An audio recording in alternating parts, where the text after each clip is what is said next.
Sir please sir ఈ land titling యాక్ట్ల మీద పక్కన పెట్టండి. ల్యాండ్ టైటిలింగ్ యాక్ట్ ఇవన్నీ కూడా వినండి కోర్టులోకి వెళ్లకుండా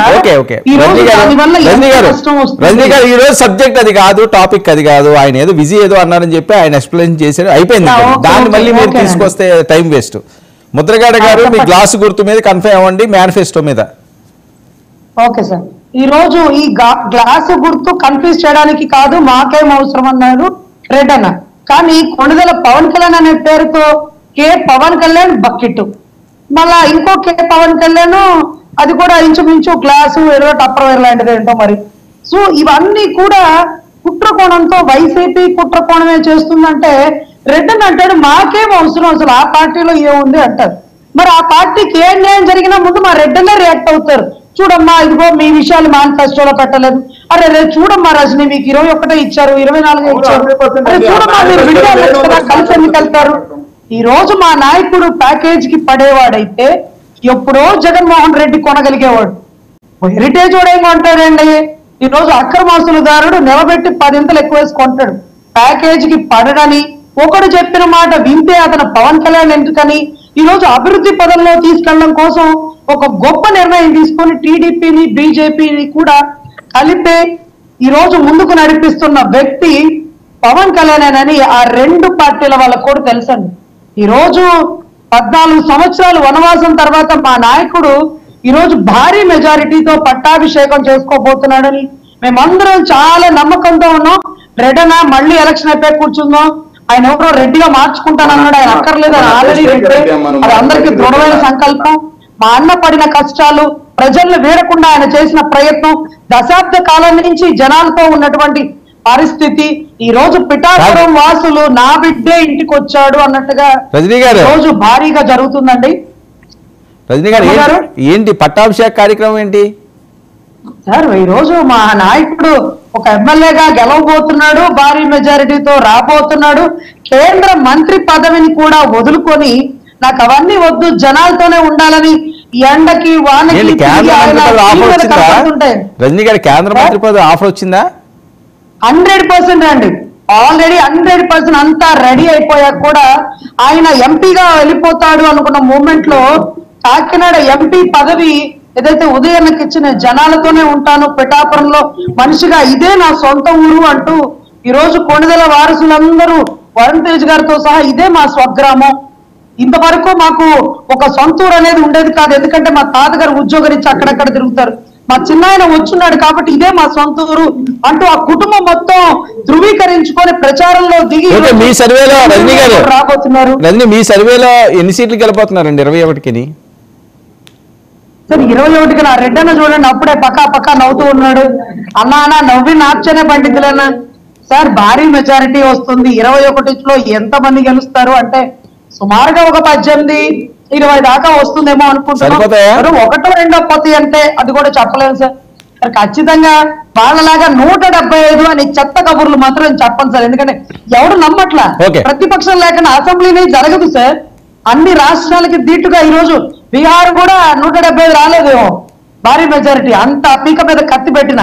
కానీ ఈయనేంటో పేపర్ లీక్ అయినట్టుగా 175 అదే డంకరావంగా కొట్టుకుంటారు. 21 స్థానాలకే 18-19 స్థానాలు వాళ్ళు గెలుస్తారని చాలా కాన్ఫిడెంట్ గా ఉన్నారు. అయితే మీకు పరాభవం తప్పదా? ముందుగా అన్న మా చెల్లెమ్మ రజనమ్మకి ఒక మాట మీ ద్వారా విన్నవిస్తున్నాను. నన్ను మాటికి రెడ్డి అన్న అంటుంది. నాకు శేఖర్ రెడ్డి, నేను కూడా నాయుడు అక్క అంటే బాగోదు. మా రజనమ్మ మీద నాకు మంచి గౌరవం ఉంది కాబట్టి రజనమ్మ శేఖర్ రెడ్డి కదండి, రెడ్డి ఉంది బాగుంటుందని నేను కోరుకుంటున్నాను. దయచేసి ప్లీజ్. ఇంకో విషయం ఏంటంటే మా రజనమ్మ మాట్లాడుతూ నవ్వు నాకేమొస్తుందండి, వనవాసం తర్వాత పట్టాభిషేకం అంటండి. పట్టాభిషేకం అంటే ఎమ్మెల్యే సీట్ గెలవడం అండి. పట్టాభిషేకం అంటే వాళ్ళ దృష్టిలో ఎమ్మెల్యే సీట్ గెలవడం అంటే మాకు నవ్వు నాకేమొస్తుంది. మా దృష్టిలో పట్టాభిషేకం అంటే ముఖ్యమంత్రి అవ్వడం. మా దృష్టిలో పట్టాభిషేకం అంటే ముఖ్యమంత్రి అవడం అండి. వాళ్ళ దృష్టిలో ఎమ్మెల్యేగా గెలవడం పట్టాభిషేకం అనుకుంటే హ్యాపీగా పట్టాభిషేకం చేసుకున్నాం గెలిచిన తర్వాత. విజయ్ ఏదో చెప్తున్నారు. చిన్న విషయం అండి. ఇంకో విషయం మా చెల్లెమ్మ మాట్లాడుతూ 21కి 18, 19, 20, 21కి 30 గెలవండి. ఎవరు వద్దన్నారు? మేము వద్దన్నామా సార్? నిలబడిన సభ్యులు ఎవరు? వాళ్ళకి వచ్చిన 21లో సగం మంది టీడీపీ నుంచి వచ్చిన వాళ్ళు, మిగతా సగం మంది ఏదైతే బీజేపీ నుంచి వచ్చిన వాళ్ళలో ఇంకొక 10 సీట్లు మాత్రమే మొదటి నుంచి ఏదైతే పార్టీలో ఉన్న వాళ్ళు, ఇంకొంతమంది మా వైసీపీ నుంచి వచ్చిన వాళ్ళు కూడా ఉన్నారు. అదే వాళ్ళ పరిస్థితి. నేను శేఖర్ ఇక్కడ ఒక విషయం కాదు, శేఖర్ ఓకే వాళ్ళు 20 గెలిచే వైసీపీని వదిలి ఓడిపోయిన 2 చోట్ల ఓడిపోయిన వస్తున్నారు. ఒకసారి శేఖర్ రెడ్డి గారిని అడగండి. ఓకే ఒక్క నిమిషం శేఖర్, ఇప్పుడు వాళ్ళు 21 స్థానాలు అన్నారు, వాళ్ళు ఏమంటున్నారు 18, 19 గెలుస్తామన్నది వాళ్ళ ఆశ. కాదండి కాదు, మీరు 175 గెలుస్తారంటే అది ప్రజలు నమ్మాలా? 21 వాళ్ళు 18 గెలుస్తారు అంటే నమ్మకూడదా? సరే ఎవరు ఆశ వాళ్ళది కదా. పవన్ కళ్యాణ్ గారు చిత్తుగా ఓడిపోవడానికి సిద్ధంగా ఉన్నారు. మా సర్వే రిపోర్ట్లు మాకున్నాయి. మొత్తం జబర్దస్త్ బ్యాచ్ మొత్తం దిగిన, మెగా ఫ్యామిలీ మొత్తం దిగిన ఒక కాపు గీతా గారు పవన్ కళ్యాణ్ అనే ఒక సినీ నటుడిని ఓడించి ఆవిడ అసెంబ్లీలో మంత్రిగా అడుగు పెట్టడానికి సిద్ధంగా ఉన్నారు. ఓకే విజయ్ సార్, ఇప్పుడు ఇందాక శేఖర్ రెడ్డి గారు కొంత అగ్రెసివ్ గా మాట్లాడారు. ఒకవేళ నా సైడ్ నుంచి ఏమైనా పొరపాటుగా మాట్లాడుంటే నా ఓట్స్ ని విత్డ్రా చేసుకుంటున్నాను. విజయ్ ఒక మాట, విజయ్ చిన్న మాట. నేను ఎక్కడ కూడా మిమ్మల్ని ఒక మాట, రెడ్డి అంటే నేను అన్నదానికి ఏంటంటే ఏ రెడ్డి అంటే ఏమైనా మీరు లేస్తే కులం తీసుకొస్తారు. నేనైతే అమ్మ నాన్న ప్రేమకు పుట్టాను, కులానికి కాదు. నేను వెంటనే దాన్ని విత్డ్రా చేసుకున్నాను, చింతిస్తున్నానని చెప్పాను గౌరవంగా. ఇంకొకటి ఏంటంటే చాలా పెద్దగా మాట్లాడారు. ఇప్పుడు ఏమన్నారండి, కాపు కులం వంగా గీత అన్నాడు. అంటే కులం వీళ్ళు అనుక్షణం వీళ్ళ వాదనంతా కూడా కులం చుట్టే తిరుగుతూ ఉంటదండి. పొత్తులు పెట్టుకోవడానికి పార్టీలో చేరడానికి తేడా కూడా మీరు గమనించాల. ముద్రగడ పద్మనాభం గారు జగన్మోహన్ రెడ్డి గారి పార్టీ ఎందుకు చేరారు? కాపుల రిజర్వేషన్ కోసం ఉద్యమం చేసిన ముద్రగడ పద్మనాభం గారు కాపు రిజర్వేషన్ ఇవ్వను అని తెగేసి చెప్పిన ప్రశ్నలు కాదు, మళ్ళీ ఎందుకు అంటే వాళ్ళు దానికి సమాధానం చెప్పారు. మన దగ్గర అంత సమయం లేదు. కాదు పార్టీ నుంచి వచ్చారా? వైసీపీలో ఉన్న ప్రతి నాయకుడు వేరే పార్టీ నుంచి వచ్చిన. విజయ్ ఒక్కటి స్ట్రైట్ క్వశ్చన్ అండి. ఈ గ్లాసు గుర్తు అనే అంశం అన్నది మీకు ఇబ్బందికరంగా మారుతుంది అన్నది చాలా మంది విశ్లేషకులు మాట్లాడే పరిస్థితి. ఖచ్చితంగా అటువంటి పరిస్థితి జరిగితే మాకు కొంత ఇబ్బందికరమైన పరిస్థితి ఉంటది. కానీ ఆ పరిస్థితిని కూడా మేము అధిగమించడానికి సిద్ధంగా ఉన్నాము. మాకు పూర్తి విశ్వాసం ఉంది ఎన్నికల కమిషన్ దీనిపైన మంచి నిర్ణయం తీసుకుంటది అని. లేదా మీ కోర్టును ఆశ్రయిస్తాం, లేదా మా ప్రజల్ని మేము రిక్వెస్ట్ చేసుకుంటాం, ఎడ్యుకేట్ చేస్తాం. ఎందుకంటే ఈ రాష్ట్రంలో పవన్ కళ్యాణ్ గారు పొత్తుకి అంత ముందుకు రావడానికి కారణాలు ఉన్నాయి.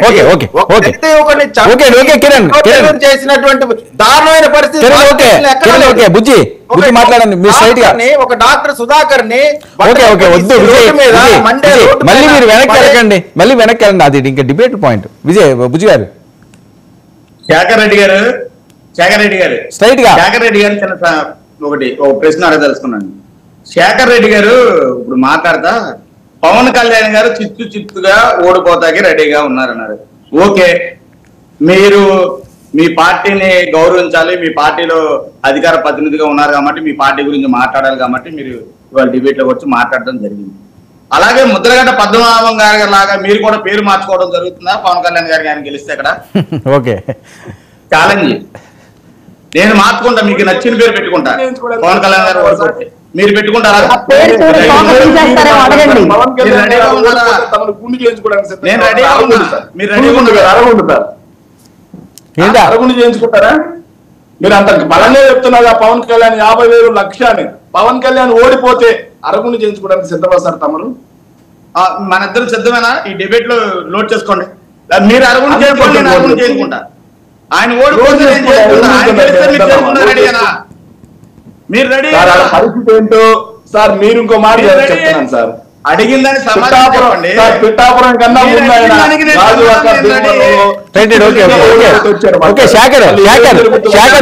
మీరు ఒక సవాలు విస్తారు అరగుండు చేయించుకుంటారని. ఆయన మీరు చేయించుకుంటారని మీరు సిద్ధమా లేదా?